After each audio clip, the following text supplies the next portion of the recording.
one of the top dogs in the beat selling game. This guy's got over 112,000 subscribers on YouTube. He's got a massive fan base. Someone that's just been absolutely crushing it, selling beats and samples and all kind of stuff online. Give it up to my guy, Dilly Got It Bumpin'. My name is Dylan, Dilly, or Dilly Got It Bumpin'. I've made over $1.3 million selling type beats, and if you don't believe me, here's my sales. In this video, I'm going to teach you not just how to grow a type beat channel, but how to build a type beat business. Not only have I spent 10,000 hours figuring out how this game works, but I've also spent countless hours learning how to teach this to others successfully. Nothing bothers me more when I'm trying to learn from someone who is successful at something and they give me vague, unhelpful advice like work hard, be consistent, or follow your passion. So in this video, I'm going to cut through all the noise and get to the actual specifics of what you need to know and execute on in order to grow a successful type beat business and make real money doing what you love. I've dissected everything it takes to build a successful type beat business and narrowed it down to 5 steps. 1, choose your market, the decision that affects all other decisions. 2, create a bingeable channel, the key to building a channel that converts viewers into subscribers. 3, nail your thumbnails and titles. Get your music heard in the first place. 4, make music that gets views and sales. Make high retention, artist-friendly beats. 5, turn this into a long-term sustainable career. Before I get into the 5 steps, let's talk about what your goal actually is. You may think your goal is to have your channel blow up and get a ton of views and subs. And don't get me wrong, if you have everything in place that I'm going to explain later in this video, your income will explode when that happens. But if you don't keep in mind what I'm about to show you, you'll struggle to make sales no matter how many views you get. Let's do something very few producers ever do, and that's put ourselves in the shoes of our customers, also known as artists. I promise this will help you make more money, so stay with me. Let's take a look at what a successful interaction looks like from the artist's perspective. An artist thinks, I'm in the mood to write, let me find a beat. They go to YouTube and they search for an artist type beat or a genre that inspires them. They're scrolling and a thumbnail catches their attention, promising the exact vibe. It gives them the perception that it's the highest quality version of that vibe. They click on the beat and they start listening. The intro hooks them immediately. It gives them the feeling they are looking for and they want to hear the drop. The beat hits. The drums are knocking, the mix is clean, plenty of space. It immediately inspires them to rap or sing. Then, as they keep listening, the beat keeps evolving and changing in an exciting but familiar way where they can start to visualize the full song they could make. That inspires them to write some lyrics, either right then or they work on it over the next few days. Over time, they become emotionally attached to the song they wrote and they think, I want to release it, I want the high quality files, I want to make sure I have the rights to monetize it, I want to make sure it won't get taken down, I need to go purchase a lease. So they go to your site, add it to their cart, and make a purchase. Boom. That interaction is the real goal. And everything I'm about to explain is designed to make that interaction happen as much as it possibly can. I've done this 30,000 times with 13,000 different customers, and it all starts with one decision. Let's break down the first and most important step to building a successful type beat business. Choosing your market. This is the single most important decision you'll make in your type beat business. You're deciding your income ceiling, how hard you'll need to work to succeed, and the type of customers you'll have. I really can't emphasize this enough. I really believe it's black and white. Pick a strong market with good customers and you'll have endless opportunities as long as your beats are great. Pick a bad market and no matter how hardworking or talented you are, you'll struggle to make money. A lot of producers will come to me and say, I only make this type of music and I'm not willing to change. What can I do to make more money? The truth is basically nothing. Some markets simply don't have enough customers or enough spending power to make a good living. Let me break it down. Say 2,500 artists are searching for your beats in your market and they each spend $100 per year on beats. That's a total of $250,000 a year in your market. Now let's say 25 serious producers are competing for that 250 grand. Even if you're the best in the market and take 5 times your share, your ceiling is $50,000, and that's with extreme effort. However, other markets could have $5 million a year divided up between 25 producers. Which market would you rather be in? That's not unrealistic, by the way. BeatStars has paid out over $325 million to producers as of June 2024. I've noticed producers usually fall into one of 3 traps that prevent them from being successful. Either they don't consider markets at all and wonder why they aren't making money, which to me is like throwing darts blindfolded and wondering why you're not hitting a bullseye. Or they fall into the make what you want to make trap. A lot of creative people, even successful creative people, sometimes give advice like follow your passion or like make what you want to make, which sounds nice, but often leads to producers creating beats for themselves. And if you get a following at all, it'll probably be all producers, a group that spends an entire $0 a year on beats. And the third trap that they get caught up in is the paralysis by analysis. They realize how big of a deal their market choice is, and then they overthink so much that they get paralyzed and never make a decision. If you want to do this for a living, don't be any of these people. You need to do your market research and place a well thought out, calculated bet here. The risk of picking the wrong market scares people, but you have to make a bet. In fact, the biggest risk isn't picking the wrong strong market, you can always do like a hard pivot later. It's actually avoiding picking a market entirely. If you do this, your odds of success are 0. If you pick a market, at least you have a chance. Okay, so now we understand the importance and the necessity of picking a market. How do we pick a good one? First thing, you need to do market research, and the best way to do that is just immerse yourself. Just take in as much information as you possibly can. Research obsessively, listen to producer podcasts, and talk to other producers. The best way to increase your chances of success is to know more about your field than anyone else. Learn which markets exist, who the top players are, how well these markets are performing. The more you understand the landscape, the better your decisions will be. And the better decisions you make, the more money in your pocket. The best place to start your research is the BeatStars top charts. Why? Because those are the beats that are actually selling. YouTube views can be misleading. You get 100K views and only make $100. Here's a major gem for you. If you want to know how well a producer is doing or how good a market is, check the number of BeatStars plays on a producer's profile or compare plays across individual beats. This is a much stronger indicator of how well a beat or producer is performing compared to YouTube views. A metric I like to use is the ratio of YouTube views to BeatStar plays. This tells you how many artists are going from listening on YouTube to shopping on BeatStars. Like I said earlier, eventually got to make a bet. It's important to research and study, but at some point you have to make a bet. If you don't, your odds of success are 0. Go super hard in learning. You'll never have all the information, and there will always be some degree of risk and uncertainty. Once you feel fairly confident, you have a decent sense of things, you got to go for it. A few quick things to keep in mind. Markets are constantly changing. What's hot today probably won't be hot tomorrow. Kendrick is super hot right now, but he's going to be old news in 18 months if he doesn't drop again, and his market will shrink. Don't judge a market by its YouTube views alone. Some markets get less views, but more overall sales. The bigger the market, the tougher the competition. Bigger markets have higher rewards, but also tougher competition.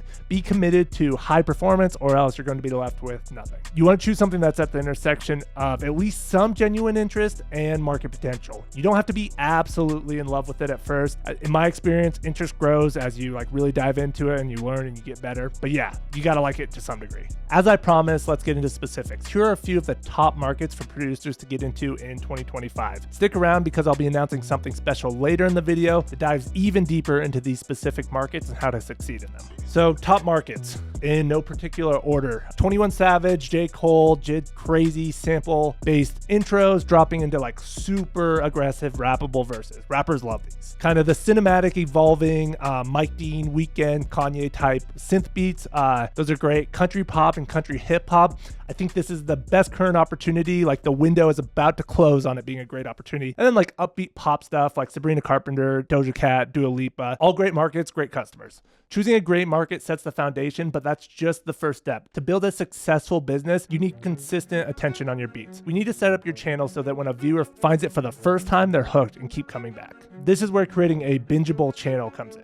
A bingeable channel doesn't just create consistent attention. It's how you turn viewers into subscribers, into loyal fans, and if you do step 4 right, fans into paying customers, which is the ultimate goal. Create a bingeable channel. Market choice is foundational. This will be a reoccurring theme, but market choice is critical here. Even if you execute everything I'm about to teach you perfectly, without enough potential listeners interested in what you're doing, you won't see meaningful growth. All right, let's get into it. You ever watch a show and you plan to just watch one episode, and next thing you know, you're 5 episodes deep and halfway through the first season? That's how artists should feel when they discover your channel for the first time. Why does it work? Nothing sends better signs to YouTube than an artist who watches one of your videos and goes on to watch multiple videos on your channel. It tells YouTube the video was so good, they went out of their way to find more. So YouTube's goal is simple: maximize watch time. They even say it publicly. The longer people stay on the platform, the more ads they see and the more money YouTube makes. What's the best way to achieve this? Show viewers content they love, and there's no stronger sign of that than someone binge watching your channel, because nobody is going to seek out content they don't enjoy. In short, creating a bingeable channel will get you recommended like crazy and create loyal viewers that keep coming back. So how do you do this? You need to set up your overall brand and aesthetic of your channel, so when the right person finds your channel, they should feel like every beat was made for them. If they love one beat, they should love them all. And here's the thing: in order to satisfy the right people, the customers in your chosen market, you need to exclude the wrong people, which is everyone else on the planet. If you got just 0.1% of the world to watch and enjoy your beat, that would be 8 million views, and you would have the most successful type beat of all time. That means 99.9% of people can dislike or be indifferent to your music, and you can still be extremely successful. successful. Just like earlier, let's look at a successful artist journey, but this time turning a viewer into a subscriber. An artist finds your channel thanks to a great thumbnail, which I'll explain how to do in step 3. They listen to your beat, they're blown away. It's exactly what they were looking for. They go and check out your channel. It's full of different beats in that same style. They found a gold mine. Instant sub with notifications on, and they can't wait for your next upload. Let's look at an almost successful artist journey. An artist discovers your beat. Let's say it's a Billie Eilish type beat, and they love it. They go to check out your channel to see if there's more. Instead, you're all over the place. You have a Post Malone country type beat next to an NLE Choppa type beat next to a like artsy Kendrick type beat. They're confused and disappointed. Instead of subscribing, they just move on. The odds of an artist being interested in all 4 of those types of beats are extremely low, and you're basically shrinking your potential audience to nothing. Imagine you clicked on my channel after seeing one of my videos because you wanted to learn more about music production or business. I had some cooking videos, some basketball videos, and some tech review videos. How many of you are interested in all 4 of those things? Probably none of you. Not only that, there's no way I'm exceptionally good at all of those things, and you'd just be confused and disappointed. Type beats work the same way, but I don't do that. I stick to what you guys want, music production and business, so make sure to hit that sub button real quick. In that example, I used inconsistent beat styles, but this sequence can also be broken by a lack of consistent quality. And that's actually why I've recently begun to think it might be a good idea to delete underperforming beats. That way, when a new artist discover you, they're going to be like, this guy doesn't miss. I've got to subscribe. Even though we all miss sometimes, deleting them creates a highlight reel of your greatest hits, which will leave a great impression on artists, increasing the odds of a sub. If you're having beats go viral, but not converting the viewers into subscribers, it's for one of those 2 reasons: inconsistent quality or inconsistent style. Okay, so once you get an artist to subscribe, how do you keep them coming back? It's simple. Give them more of what they want, but don't just copy and paste the same thing. That gets old fast. Instead, focus on creating fresh variations within the same style to keep things exciting while staying true to what drew them in the first place. Overall, your channel brand and aesthetic is the promise of the style and quality of music you're going to deliver in the future. Make sure it's a good promise. Keep delivering on this promise and you'll gain views and trust with every upload, and your subs will multiply. Break this promise and you'll rightfully lose viewers and have inconsistent views, which will lead to an inconsistent business. The one catch is if your initial market choice declines in popularity and/or you see an opportunity to pivot to a much stronger market, which I'll cover in step 5. But before we get there, let me show you a real world example. Let's go over a channel I worked on recently with a producer named Wanchi who joined my program. If you're interested in that, you can check out in the description or go to dillyprogram.com. In just 2 months, we got 500,000 views, 4,000 subscribers, almost 5,000 now in just 13 videos. So anyone who says this is oversaturated, they just don't know how to do it right. And it's really not all that competitive because so few people know how to. So what do? We started with a high view market in the first place. We studied thumbnail styles on YouTube. We picked a style that stood out and was repeatable so we could build a high level channel aesthetic. If an artist likes one of his beats, they'll like all of his beats. They're all fresh takes on the same style. And this is key. He produces high watch time music, which I'll explain in step 4. Building a proper channel only gets you consistent attention. Getting viewers and subscribers is one thing, but turning that attention into sales is another. Now you know how to choose a great market and build a channel that converts viewers into subscribers. But none of that matters if people don't click on your beats in the first place. Before we get into that, I want to share something with you guys. I know firsthand how much bad information there is out there about selling type beats. So I set out to create the most helpful, valuable, and informative resource ever created on the subject. I've spent hundreds of hours putting together everything I've ever learned about selling type beats into a 7-hour course. This isn't some basic how to upload your beats to BeatStars or the secret trick to making unlimited sales in 30 days. This is about the actual things that help you get customers and consistent sales. This information has really been worth $1.3 million in my own life, and I'm sharing it all with you guys. No gatekeeping or holding anything back. Let's take a look at it. I cover everything from markets, channel aesthetics, how to use Midjourney for thumbnails, high retention music breakdowns, as well as advice on how to handle setbacks and turn this into a long-term sustainable career. There's also bonuses like checklists, Photoshop resources for producers, and drum kits to get you started in any genre. When I was just getting started, I remember I bought a course for $400 and actually was helpful, but I also remember what it was like when I was just getting started. So instead of charging $1,000, $500, or even $200 like I know a lot of producers would, I wanted to set the price at just $97. I don't think I'm allowed to guarantee anything, but you could really make that back on a single beat sale. I 100% believe all the information you need to build a 6-figure type beat business is in this video and in this course. If you're serious about building a real type beat business that gets you consistent customers and consistent sales, check out the link in the description and the pinned comment. I promise you won't be disappointed. All right, back to the video. All right, getting your music heard. titles and thumbnails. Why do thumbnails matter? Shouldn't it be about the music? No. And here's why. Yesterday alone, 494 type beats were uploaded to YouTube. If each beat averages 3 minutes, that's over 24 hours of type beats uploaded in a single day. Artists literally don't have enough time in the day to listen to every beat. So what's the only realistic thing they can judge the quality of the beat on? The thumbnail. Artists are scanning and click on beats based off perceived quality from the thumbnail, not the actual quality of the beat. For this reason, you could make the argument that thumbnails and titles are actually more important than the music. I would say at minimum, they're equally important. You used to be able to win on music alone. It's not the case anymore. In 2025, being a successful type beat producer means being just as much of a visual artist as you are a musician. If your packaging isn't on point, you'll lose out to producers with weaker beats but better thumbnails. And you'll be wondering why worse producers are outperforming you. To add to the importance of thumbnails, a thumbnail that is 1% better than the competition could get 10 or even 100x the views. Here's a metaphor for you. If you're looking to grab a slice of pizza and they all look pretty good, but one looks a little better than the rest, is there any chance that you would grab the second best one? No. The best looking slice will get picked every single time. That's how thumbnails work when artists are scrolling through search results or recommendations. This is why pretty good thumbnails aren't good enough. In the wise words of Ricky Bobby, when it comes to thumbnails, you ain't first, you're last.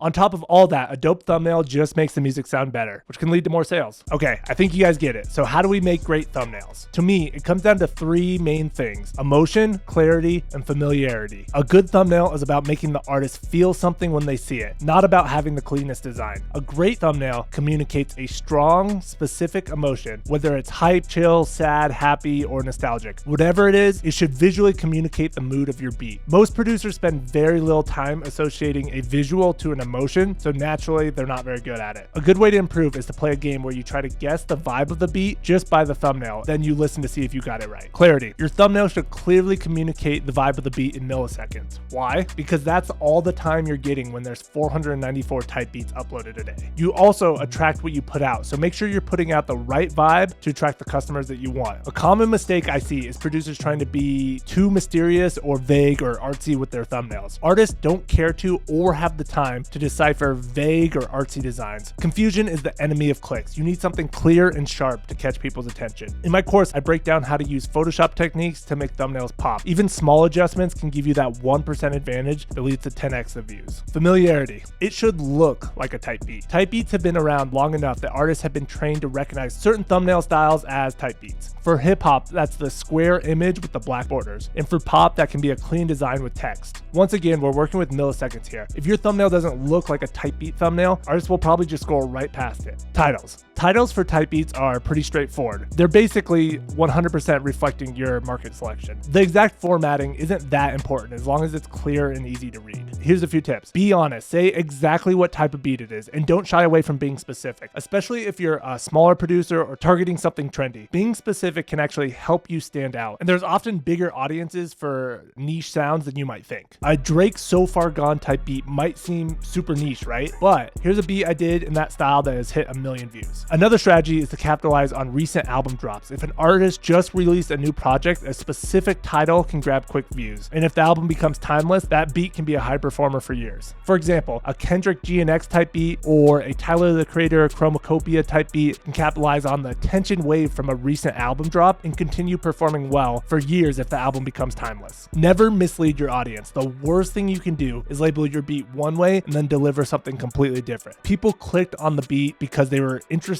in the type of beat you promised. If it doesn't deliver, they'll be disappointed. And trust me, disappointed is not the emotion that makes sales. Some producers will try this thinking it will get them more views. Don't do it. It's dumb and damages trust. At the end of the day, stay in your lane and be authentic. If there's alignment between a market and a specific trend, go for it. The bigger picture. Remember, every thumbnail contributes to your channel aesthetic. You really do have to consider it every time you choose a thumbnail. Think of it like a chain reaction. Market choice dictates your brand and aesthetic. Your channel brand and aesthetic dictates your thumbnail choice, which all dictates your music. So, quick specifics. Hip hop is more about the artist type beat and pop is more about the genre type beat. For example, Drake type beat versus piano ballad type beat. Also, here's a gem for you. Literally everyone gets their thumbnails from Pinterest, so check that out. I do think this is getting stale though. I think someone has a real opportunity to stand out by effectively using Midjourney to create new high quality thumbnails. But so far, I've yet to see that pulled off at a high level. Don't use artist pictures because you're going to use all the best ones first, and that means with each upload, your thumbnails are going to get worse and worse, which is not a formula for success. Getting people to click on your beats is necessary, but all it does is give your music a chance to be heard. The music is really what closes the deal. So let's move on to step 4. Make music that gets views and sales. Notice how far we are into this video, and I'm just now talking about the music. Of course, the music is important. Ultimately, it's the thing that makes the sale. But if you treat the music as the only thing that matters, like most producers do, your odds of success are basically zero.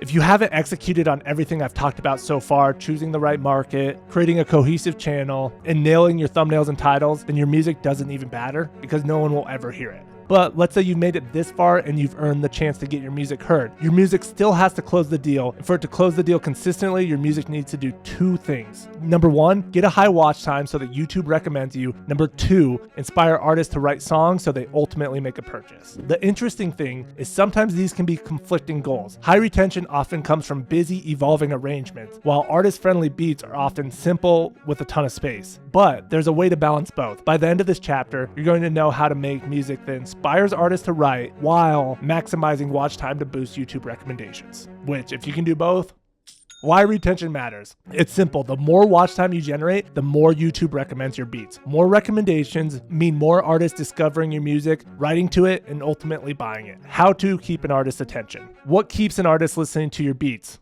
Their emotions. The stronger the emotions you evoke, the longer they'll listen. I think the best way to explain high retention music is to explain how it should feel from an artist's perspective. Right away, the intro grabs their attention with like something unexpected. They think like, what's this? It immediately pulls them in, makes them want to keep listening. As they listen, tension starts to build. It feels like something's about to happen and it keeps them locked in, anticipating the drop. Then boom, the drums come in and all that tension is released. Just as they're starting to settle into the flow of things, a new element comes in. It's like a subtle switch up, but enough to reset their attention and keep them engaged. Then, as they're listening, the beat starts building again. They can sense something's about to happen, but they don't know what. And then, boom, the chorus hits. It's the biggest moment yet. Feels like the beat just opened up completely. Then, after the chorus, things settle down. It gives them a chance to breathe while maintaining some momentum. Once again, they can sense something's about to happen. And boom, the second chorus hits, and it's bigger than the first. This time, there's a new element in that they haven't heard yet. Something completely new. Then it goes to the bridge. Still feels like it's the same song, but different. Feels fresh, but still cohesive. Then it starts to build again and finally reaches the last chorus, the biggest one yet, the grand finale, and then boom, the beat's finished. That's high retention music. That's the experience you need to create, and that's what works on YouTube. There are many ways to achieve this. You could use big dramatic synths like Mike Dean and Travis Scott, or be like Kanye and do this with creative sampling. Now we understand how high retention music makes an artist feel, but how do we do it? Tools for high retention music.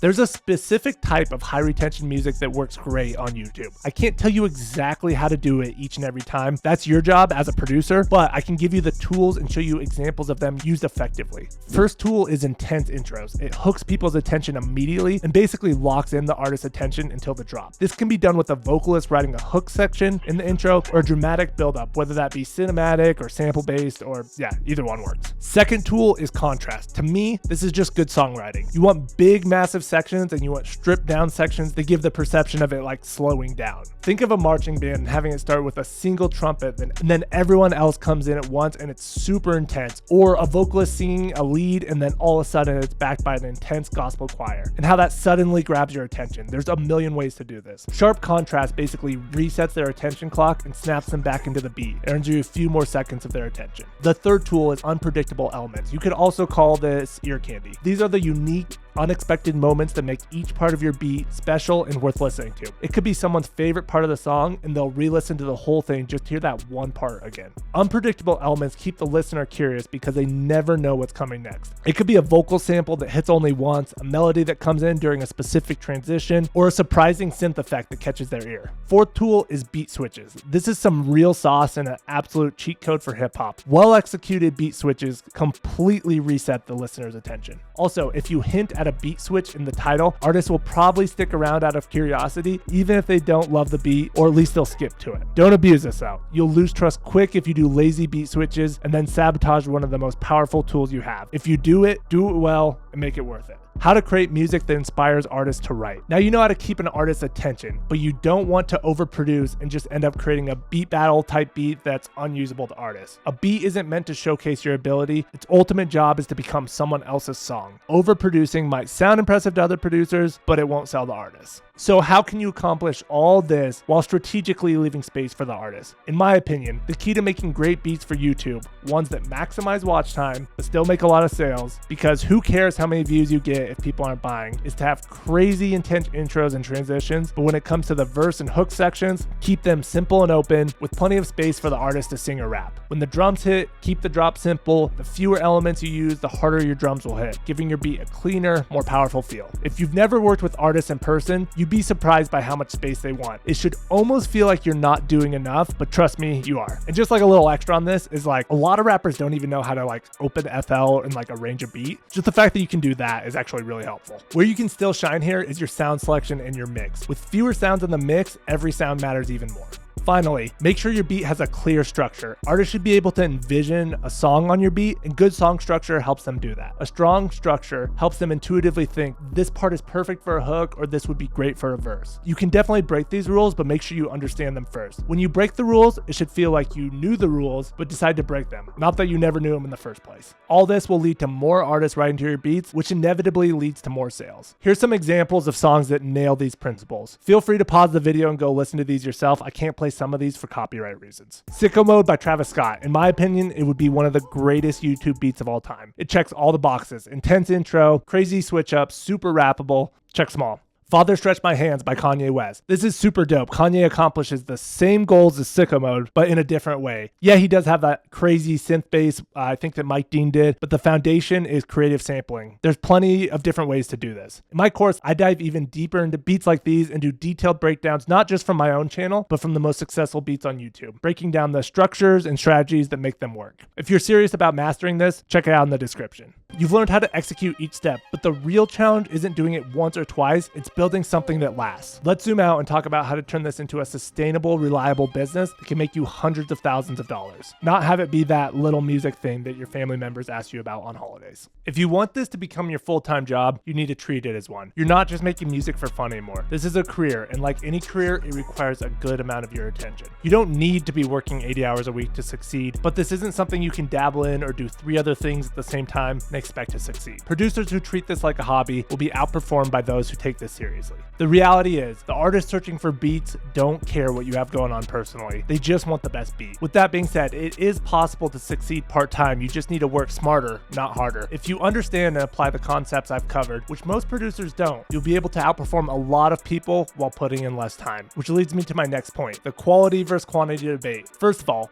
what even is quality? People never seem to have a definition. Everything I've talked about in this video, market choice, branding, thumbnails, retention, artist-friendly beats, is the definition of quality. And after all of that, this is where the advice, be consistent, comes in. I'm sure you've heard it a million times. And the thing that drives me crazy is that anyone who says that, that's their entire advice, and they never tell you what to be consistent with. You can post every single day for 5 million years, but if you're not doing it right, it'll never work. For the first time in producer history, I've laid out exactly what you need to be consistent with. Honestly, I think quantity versus quality is the wrong debate in the first place. They work together, so I actually came up with a better formula. Quality times quantity equals income. If your quality is a 0 out of 10 and you're putting out 15 beats a day, your income is 0. If your quality is a 10 out of 10, but you never post, your income is also 0. But here's where it gets interesting. If your quality is a 3 out of 10 and your quantity is a 10 out of 10, you're grinding all day for crumbs, because why would YouTube recommend or artists pick subpar beats? They won't. But let's say you're producing at a 10 out of 10 quality with a 3 out of 10 quantity. What you have is a part-time effort that generates a great ROI on your time. That's a solid win. And if you're more ambitious, you can scale that up, but you don't have to, and you can still have a great life. So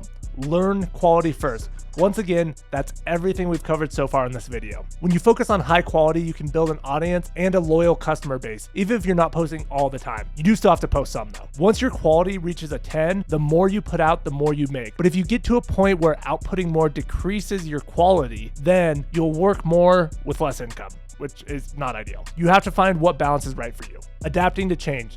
The only thing guaranteed in this business is change, and it happens fast. Think about it. Are you listening to the same music you were 2 years ago? Probably not. Artists' tastes change just as fast. What was a great market 2 years ago probably isn't a great market today. The market you chose might be great now, but inevitably it will decline, no matter how popular it once was. Your job is to stay ahead of the curve. When the market shifts and you're no longer in a strong one, it breaks the entire chain. Throughout this video, I've emphasized many of the steps rely on being in a good market. But when your market starts to decline, all those steps, your thumbnails, your branding, your consistency, can't save you. And your commitment to a cohesive channel actually hurts you. And here's the tricky part. The more successful you've been, the harder it becomes to accept that your market is in decline. You'll cling tighter to what worked before, even as it stops working. You've got to be brutally honest with yourself. You have to recognize when it's time to pivot, even when it's uncomfortable. That's the only way to prevent your channel and your income from falling off a cliff when the market shifts. Okay, so how do we pivot successfully? So let's say you're in a great market and things are going well. What steps can you take to prevent that inevitable decline? Here's the key. You want to change before the market forces you to change. If you wait until your market and income starts declining, it's going to be much more difficult. Think of it like steering a ship. Small adjustments in calm waters are easy, but if you try to course correct in the middle of a storm, it's much harder. When your beats are performing well, that's the perfect time to experiment with new ideas and trends. By doing this,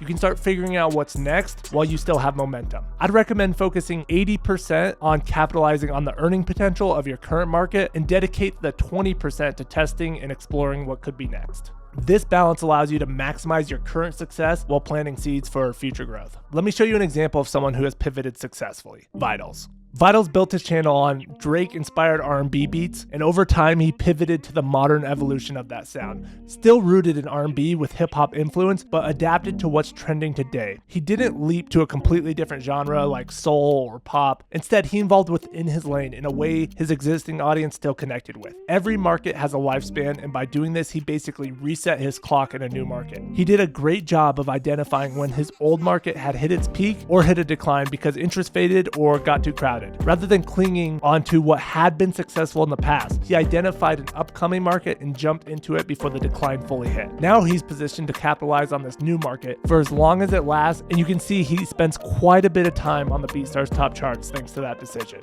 If you can make this kind of jump repeatedly, you'll have a career in this as long as you want. That's how you turn short-term success into long-term stability. Remember, each step in this video is just a link in the chain. If one link is missing or is weak, the whole thing breaks. Choosing the right market gets you potential customers and defines your target audience. Building a cohesive, bingeable channel keeps people coming back. Having great thumbnails and titles get your music heard in the first place. Making high retention beats gets YouTube to recommend you so you can get views. Inspiring artists to write is what makes you sales. And adapting to change is what keeps you relevant. If you have one weak link, the whole thing falls apart. But if every link is strong, you'll have an amazing business, making good money, doing what you love.